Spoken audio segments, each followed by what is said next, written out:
Hello dear friends, I'm going to give it a try. And why? Because I'm working on my teeth and I really want to have some green juice.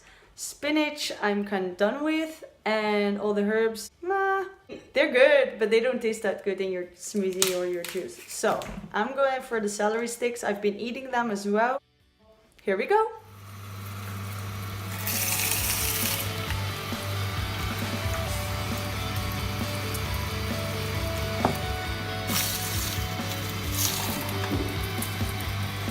Okay, here I go.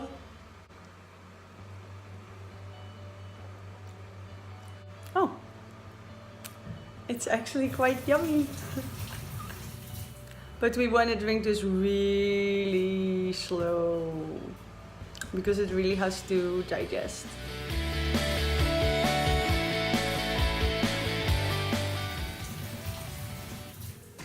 Wil jij nog meer weten?